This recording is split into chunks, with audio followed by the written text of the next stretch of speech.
on your breath. Hydrogen goes through your head. Still the kid that doesn't like. What's up, YouTube? It's Kurt here, and today I want to talk about why records, at least nowadays, are starting to sound a lot better than CDs sound nowadays, and what the sound entails and why that occurs. Now, this is going to be a short video, but there are a couple key points here, and it's really what it comes down to as to why vinyls sound better than CD forms or MP3s nowadays. The final mixes are just mastered differently between vinyls and MP3s. Today, with the loudness war that I talked about with the last video, now things are just becoming so compressed and limited and so loud, in a sense that these the MP3s can handle it, the waveforms can handle it. It's still really loud, and some people hate it. But when you put that on a vinyl, the vinyl just can't handle that massive amount of loudness and distortion and clipping that's caused by this massive compression and volume increase. So what you end up with is a lot of people will do just two separate mixes. They'll do one mix for their vinyls, and they'll do one mix for their mass distribution for digital and streaming.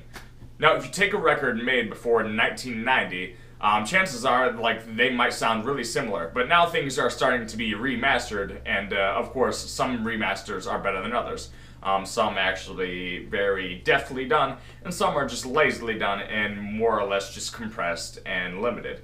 But yeah, if you go to a site, I think it's called loudnesswars.com, you can just Google it and it'll come up. What you'll see is you'll get a lot of different scores between loudness and dynamic range for a lot of albums. A lot of the vinyls will have a great score on this website, and a lot of the MP3s and the digitals will have a lot lower scores because they just don't have as much range.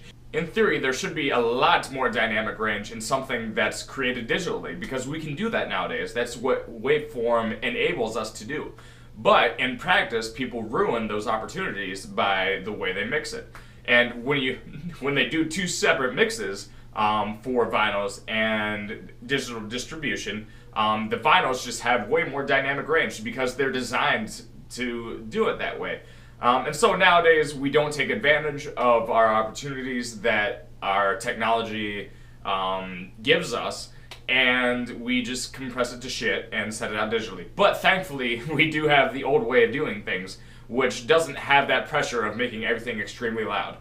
You don't need to make things extremely loud if you know people are going to sit down and you know people are going to listen to the record the whole way through.